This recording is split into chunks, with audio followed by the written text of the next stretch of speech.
Ole Miss Rebels. As Mississippi's flagship university, we dig deeper, see farther, work harder. We pioneered human organ transplants. We helped prove Einstein's theory of gravitational waves. We are conducting life-changing research that solves the problems of today. We are Ole Miss, transforming lives and the world. Hey, welcome to the POMcast with Stephen Willis. We're going to start in a few minutes, but I want to tell you to hit up our social sites, retweet, share, comment, like, do all of that stuff. It can only help us out and it'll make the show even better. But we're getting ready to give you a lot of good Ole Miss information, and I just thought I would tell you that because the POMcast is starting. Well, it's starting right now. Wait, no, that's a little early. It is starting right about now. Yeah, welcome to the POMcast. New intro. How about that? New digs there. So a lot of good stuff happening along with Positively Ole Miss, including the show, which has kind of been redesigned over the last month, like slowly, element by element. So thank you for watching. Hey, before we get started, I do want to tell you about Travel and Cruise World. The number is 1-800-330-7461.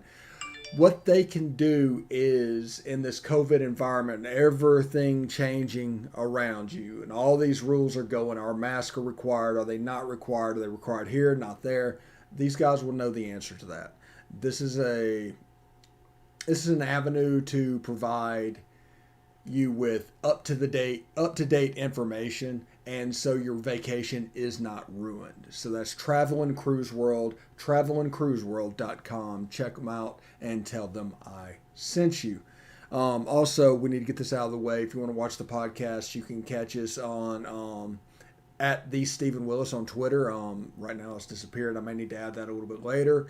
There's been a little bit of issue happening with Restream, with the Periscope app going away and it finally being killed off. So we are waiting to see what will happen with that.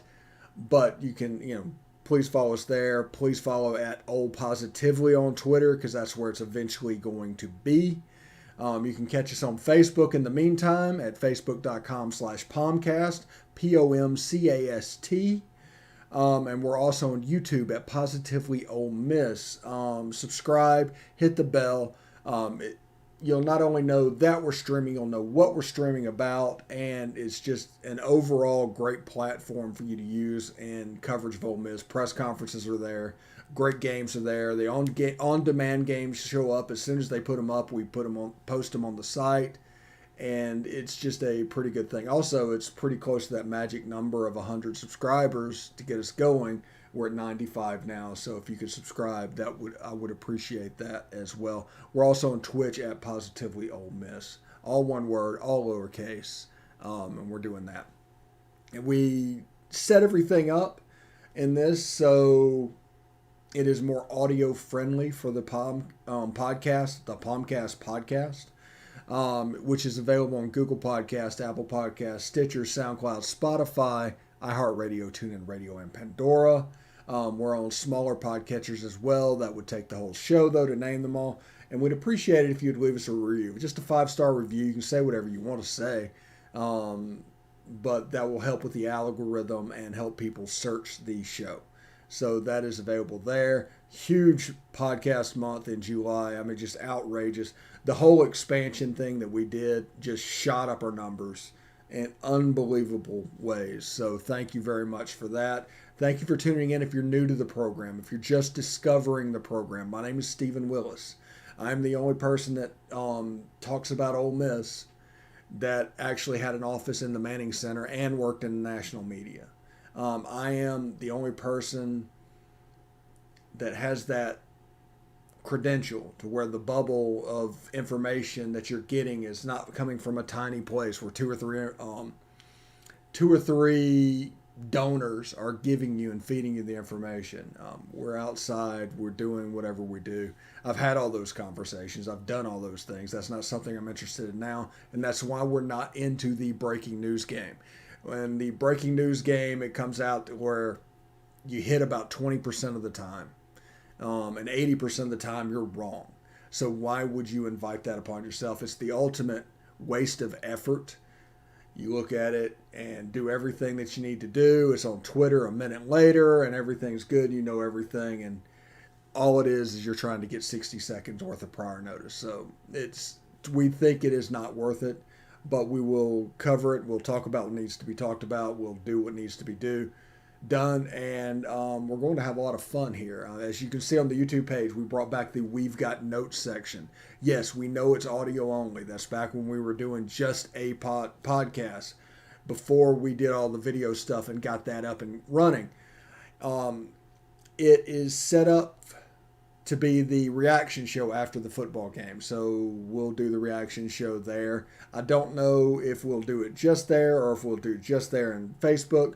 We're still, like I said, we're still tweaking the distribution platforms of our show and trying to maximize this as best as possible. And Periscope being down on Restream, that throws a little bit of a monkey wrench, but they got a month to get it right. So once it's right, it's right. But until then, we'll retweet the YouTube show. So you'll be able to have that after the fact. But for now, it is what it is. So I do want to talk about some games that I am pretty fired up about, actually. I am really looking forward to in week 0 and week 1. Now, this is probably going to a little bit be about outside SEC, outside Ole Miss, and just bear with me. I'm allowed to talk about that every now and then.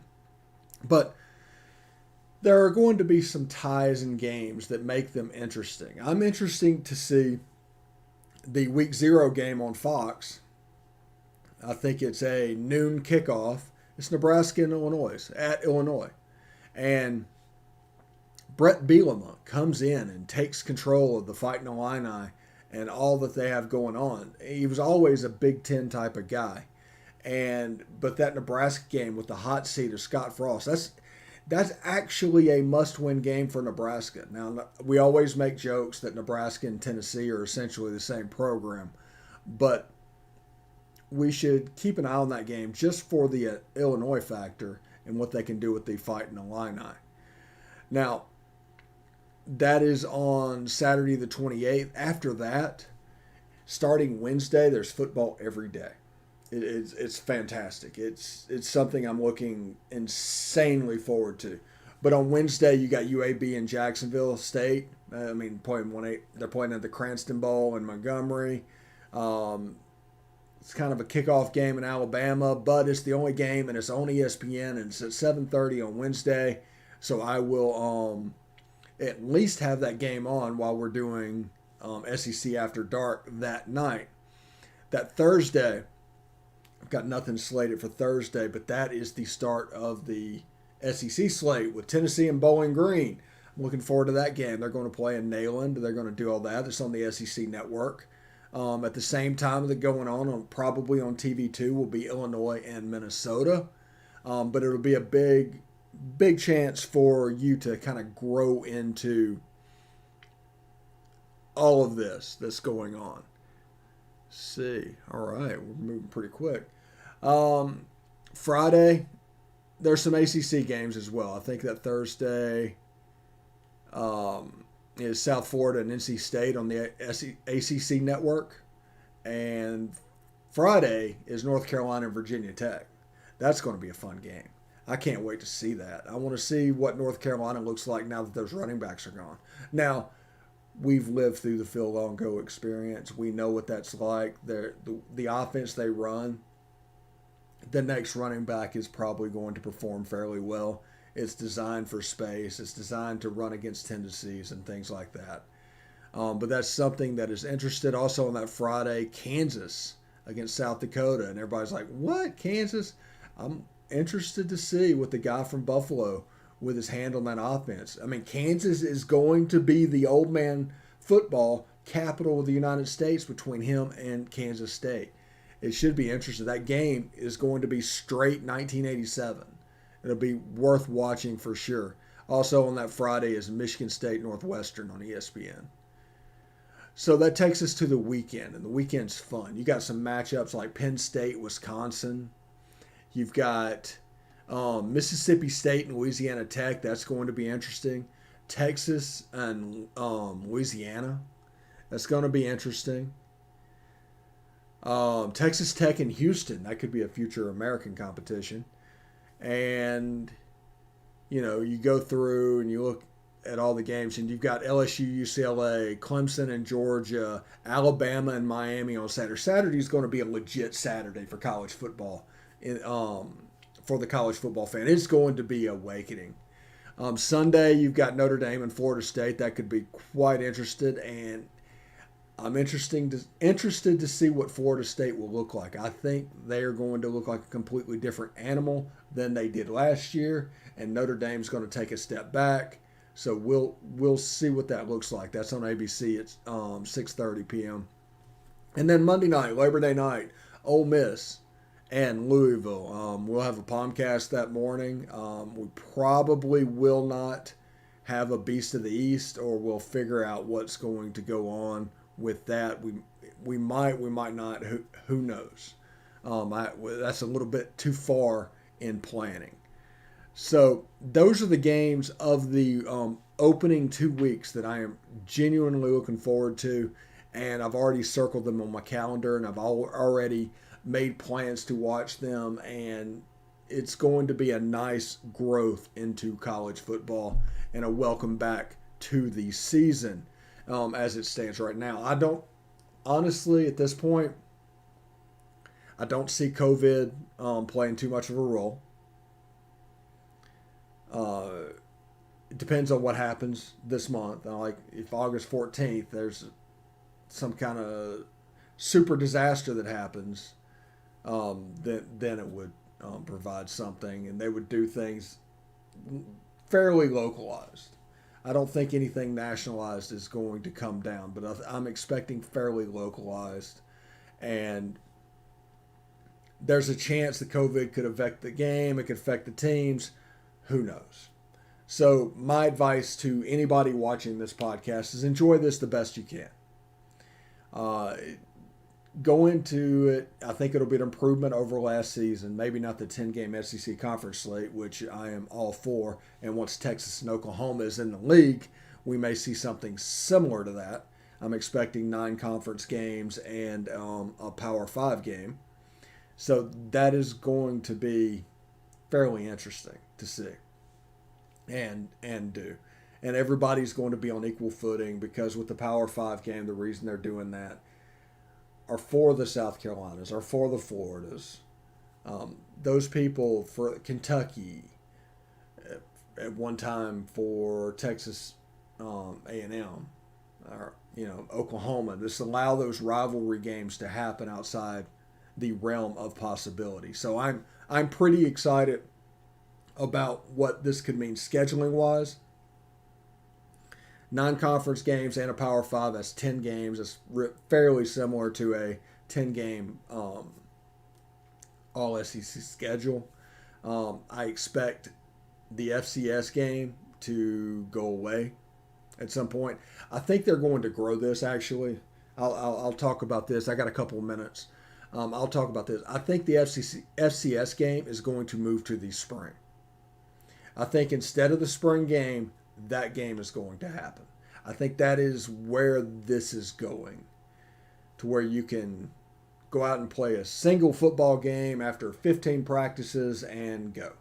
And you can see exactly how that sits. It's not going to count. It's going to be an exhibition, but it's probably going to be a decent amount of money for the FCS school. And they've proved that they are willing to play in the spring and the fall. So you could see them matching over like that. I think the G5 games will go after that. There'll be 2 of them. 2 G5 games, a Power 5 game, and 9 SEC games. That is the format we are looking at. I am a proponent of the schedule where we just do an East and West divisions. None of this pod stuff.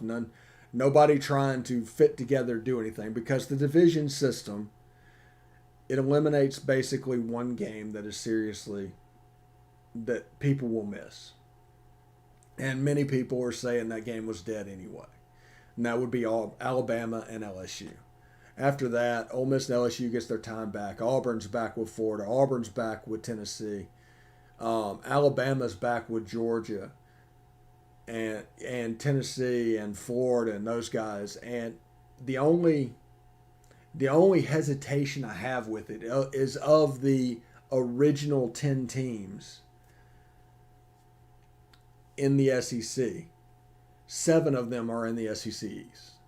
Now, that doesn't necessarily affect LSU, Ole Miss, or State. They're kind of self-contained and we're doing their own thing. So they're actually perfectly positioned to take on a Texas or to take on a Texas A&M and have the flexibility to do that. They already had a little bit of a rivalry with Arkansas even before the game. Ole Miss and Arkansas played for years prior to Arkansas leaving the Southwest Conference. So the division thing is just too perfect. If more teams come in, that could possibly change. But you would have to bring 4 teams in after this if you were going to do the pods. If you were going to do a 10-game conference season, you could bring 1 team in on either side and you're good to go. Which, it's possible. I am willing to pay attention to certain ACC schools. I am willing to consider them. Nothing credible is going on at the moment. Nothing. It's all rampant speculation by people with a column and opinion and I want to sound like they know what they're talking about. But nothing is happening at the moment.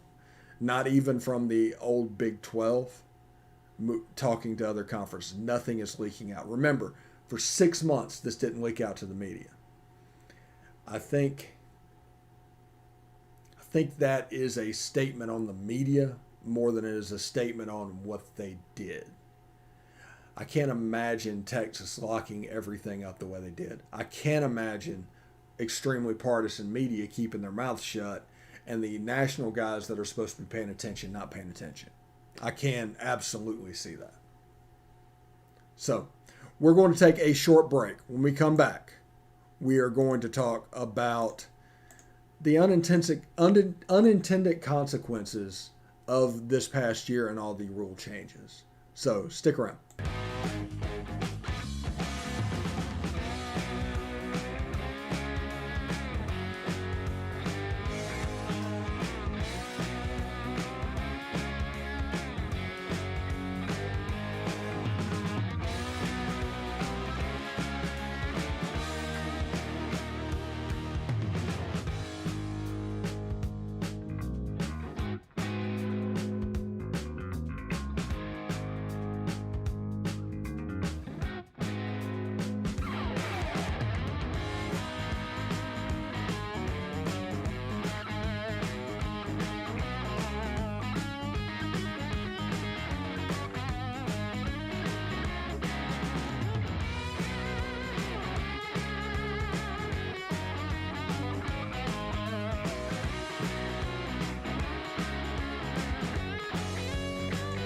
All right, welcome back to the POMcast. I am, of course, your host, Stephen Willis, and I enjoy doing this. Pretty much from the palatial Central Florida studios. We're coming at you every weekday at 11 Eastern, 10 Central to talk Ole Miss sports. And with what has gone on this year with all the rule changes, and that is the name, image, and likeness, that is the one-time transfer rule, that is the basically decentralization of the NCAA, and of course this expansion that is happening to the SEC and eventually to the playoff.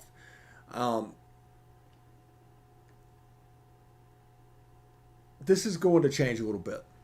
Yeah, I think people need to get their mind right at the moment. This is going to change a little bit. And how this is going to change is basically the way you view your college's athletes are going to change. The student athlete thing and the looking out for the kids and all of that stuff, that was old thinking. That was based on the old rules, and it was a benefit of not having so much power in the process. Whenever people say we will not go after kids. That is old thinking in college football. Now I'm not saying go afters and stalk or anything like that. I'm talking about just criticize them for making a mistake because, they were amateur athletes, full-time students doing this as an extracurricular activity. That's the way it was viewed. But now, with name, image, and likeness, there's some quarterbacks that are pulling in about $1 million already after 1 month of NIL. One-time transfer fee. If you're not happy, you can leave. That creates a mercenary environment in college sports, and don't anybody try to argue with me on that. Because if you're not happy, you can leave, and if you have a hole, you can go get somebody else. It's basically free agency in college sports. They did do a little bit in the SEC to where you had to basically have a free agency deadline. You had to get your decision in by essentially signing day. It's like February 1st. So you can shop during the off season. You can shop. You can do whatever you need to do. During the season, you can shop. As soon as it ends while you're recruiting, you can shop. As long as it's in by February 1st, it doesn't matter where they play in the SEC. They could be on your roster. And even after that, you can hit up people from for the time being, the Big 12, the Pac-12, the Big 10, the ACC, and enhance your roster that way. You can grab players from the American and pull them up. You can, if you were a low 3-star player that didn't have many high major offers, and you went to, let's say, Arkansas State. Let's pull a Demario Davis out of it. And all of a sudden you started balling, started playing. Back-to-back Sunbelt for all first team Sunbelt Conference. You're just a linebacker, you're at there mashing. Now you're going to be recruited again. You're going to treat a G5 like a junior college to go get those guys because you can get a 2 or 3 year player. Now you're going to see G5 teams that don't want to schedule Power 5 teams for this reason. They don't want the film to get out that this player is legit. But Power 5 teams have been setting up essentially a player personnel department for 5 years. This is the direction college football is going.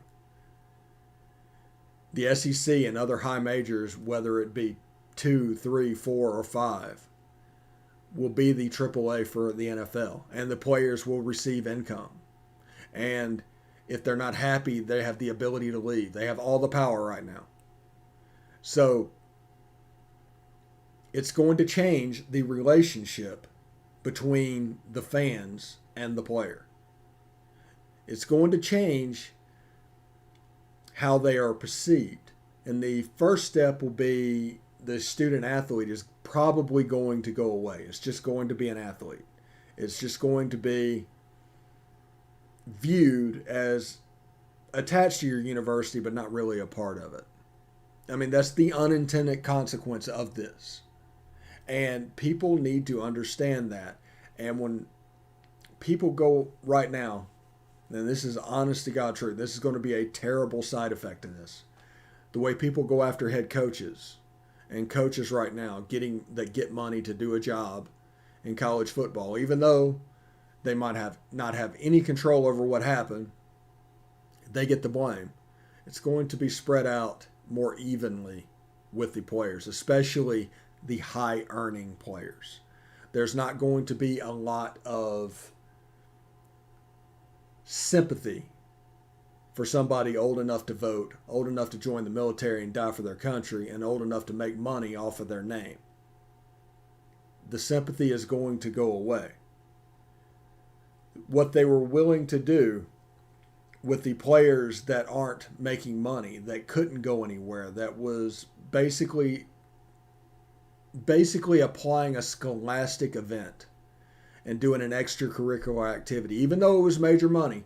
I mean, we were able to pretend otherwise. And those players were protected because of those restrictions that were put on them. Now, there's no restrictions. if there's an opt-out for a bowl game, you can be pissed off at the player for opting out. That's perfectly fine. That player is going to make money. And if he's opting out, he's obviously a potential first-round pick anyway, so he's probably doing quite well in name, image, and likeness. It's okay. It's fine. It's just the way it is. It's just the way it is, because you're going to have to learn, even as a player, how to handle and navigate these waters.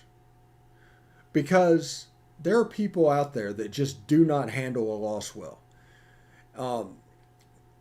Whenever you mix social media like Twitter or message board or something like that with people that just lash out when they get upset, they do things like that, you're going to have a convergence of those two facts on Twitter, and it's going to come about as just a terrible thing.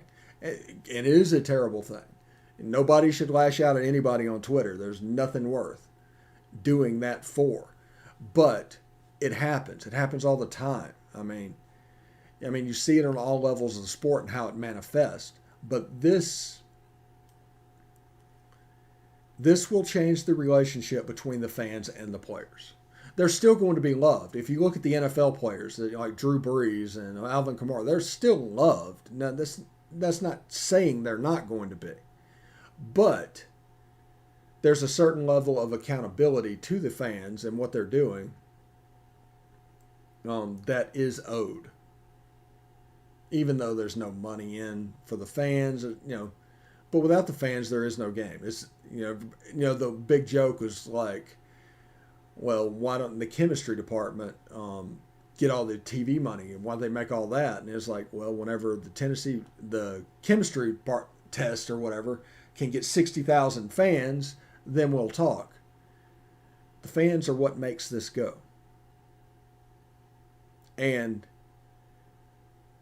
the pulling the wool over people's eyes for so long, and that's what they did for several years, of what college football is and what it should be, that's going away. That's been wiped off. This will be the first season of that. You'll see potentially press conferences with people wearing logos and all the name, image, and likeness, and it's going to look very much like a professional press conference, and they'll probably get very good at saying nothing other than advertising what they need to advertise for. So this is another example. The media basically getting shut off 10 years ago. This is going to be the next step, because the players need to be out there, but they're not going to say anything. They're not going to risk their money.